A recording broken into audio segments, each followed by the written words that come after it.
नमस्कार, आप देख रहे हैं दी कंटाप। मैं हूं प्रफुल्ल। किसानों के आंदोलन को आज 1 साल हो गए, यानी 26 नवंबर है और 26 नवंबर को ही उन्होंने दिल्ली के अलग अलग जगहों पे, दिल्ली के अलग अलग बॉर्डरों पे धरना देना, प्रदर्शन करना शुरू किया था। आज किसानों के आंदोलन को 1 साल हो गए। 1 साल बाद किसानों के आंदोलन में किसानों के साथ क्या क्या घटनाएं घटित हुई है आप सब जानते हैं। वो अलग बात है कि हमारे प्रधान सेवक ने 1 साल होने के अवसर पे कहें या 1 साल होने से चंद दिन पहले उन्होंने तीनों कृषि कानूनों को वापस लेने का फैसला ले लिया। हमारे प्रधान सेवक ने यह भी कहा कि मैं देशवासियों से माफी मांगता हूं, माफी चाहता हूं। माफी मांगते हुए उन्होंने कृषि कानूनों को वापस लिया। उन्होंने कहा कि मैं किसानों को समझाने में समर्थ नहीं हो सका, समझाने में सफल नहीं हो पाया, समझा नहीं सका, इसीलिए यह कृषि कानून वापस ले रहा हूं।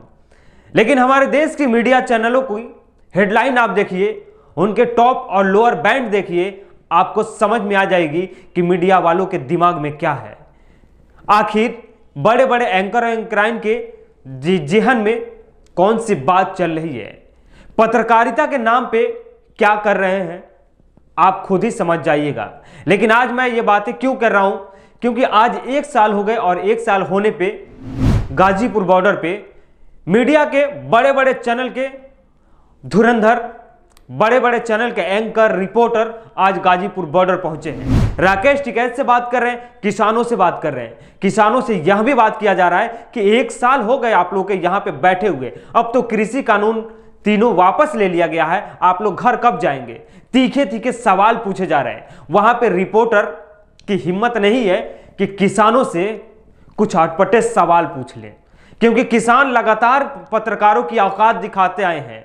किसान लगातार पत्रकारों को बेइज्जत करते आए हैं। किसान लगातार पत्रकारों को अपनी पाठशाला में मानवता का पाठ पढ़ाते नजर आए, उनको बताते नजर आए कि पत्रकारिता कैसी होनी चाहिए। आप पत्रकार हैं, चाटुकार नहीं है, यह भी समझाने की कोशिश किया। लेकिन कुछ पत्रकारों को यह बात समझ में नहीं आई, क्योंकि एंकर का काम होता है टीवी चैनल के स्टूडियो में बैठकर बस वहां से ज्ञान बखेड़ देना, उधेड़ देना। और यही काम आज फिर जी न्यूज के चैनल में किया गया है। जी न्यूज के एक शो में किसानों को आज फिर से भद्दी भद्दी शब्दों से अलंकृत किया गया है, उनको उपाधि दी गई है। 1 साल होने पे जी न्यूज का रिपोर्टर राकेश टिकैत से बात कर रहा है। रिपोर्टर की भाषा तो शालीन है, रिपोर्टर की औकात नहीं है कि राकेश टिकैत से वही शब्दों का इस्तेमाल करे जो उसके टॉप बैंड पे चल रहे हैं। वो बड़ी पोलाइटली सवाल पूछ रहा है, लेकिन यहां स्टूडियो में बैठे प्रोड्यूसर साहब और एंकर साहब एक से एक बढ़ के शब्द का इस्तेमाल कर रहे हैं। खैर, उन शब्दों पे आप गौर कीजिएगा। टॉप बैंड है, हुड़दंग के 1 साल, दिल्ली बॉर्डर पे बवाल, फिर मोदी जी ने माफी क्यों मांगा। दिल्ली में अयासी वाले अड्डे के 1 साल, सवाल वही, फिर मोदी जी ने माफी क्यों मांगा।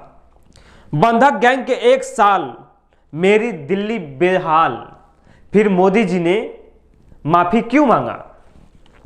बीत गया 1 साल, मेरा रास्ता कब होगा बहाल, फिर मोदी जी ने माफी क्यों मांगा।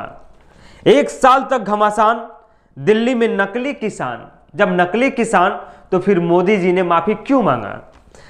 दिल्ली बंधक के 1 साल, जब दिल्ली बंधक है तो फिर मोदी जी ने किससे माफी मांगा। सवाल यह भी तो होना चाहिए, क्योंकि इनको चाटुकारिता की लत लग गई है, सरकार के आगे जी हजूरी करने की लत लग गई है और सरकार के सामने खुद को सेवक के रूप में, खुद को दासी के रूप में प्रोजेक्ट करने की आदत लग गई है।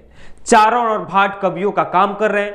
सरकार का गुणगान करना ही पत्रकारिता है, सरकार की वाहवाही करना ही पत्रकारिता है, प्रधान सेवक के जी में जी मिलाना पत्रकारिता है, प्रधान सेवक को महान साबित कर देना पत्रकारिता है, और किसानों को खलनायक, खालिस्तानी, आतंकवादी, टुकड़े टुकड़े गैंग, टुकड़े टुकड़े समूह, तमाम तरह के शब्दों से अलंकृत कर देना निष्पक्ष पत्रकारिता है, ईमानदार पत्रकारिता है, पत्रकारिता की नई परिभाषा है।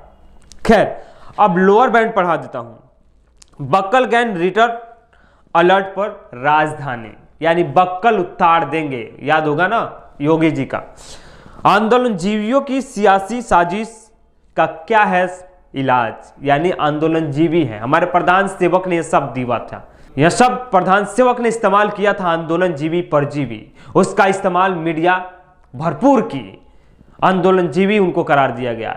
वही आंदोलन जीवी है साहब जिनके खून पसीने की कमाई या उनके खून पसीने से या उनके मेहनत से उगाई हुई फसल से अनाज जो पैदा होता है ना, वो आपके और हमारे पेट में फुदकता है, तभी हमारी आवाज निकलती है। वो रात दिन मेहनत करते हैं तब जाके चंद दाने उगाते हैं, और जिससे आपका और हमारा पेट भरता है। बड़े बड़े 5 स्टार होटलों में बर्गर, पिज्जा, डोसा, बिरयानी खाते हैं ना, वो किसानों के बदौलत होता है। जिस दिन किसान अगर किसानी करना छोड़ दे, उस दिन भूखमरी का आलम आ जाएगा। खैर, जी न्यूज के एंकरों को यह बात समझ में जरूर आएगी एक दिन, और ये बात समझ जाएंगे। अगर आप हमारे चैनल को देख रहे हैं तो अभी तक सब्सक्राइब नहीं किए तो सब्सक्राइब कीजिए, बेल आइकन दबाइए, और फेसबुक पे देख रहे हैं तो फॉलो जरूर कीजिएगा, क्योंकि खबरों की खबरें ही निकालना हमारा काम है।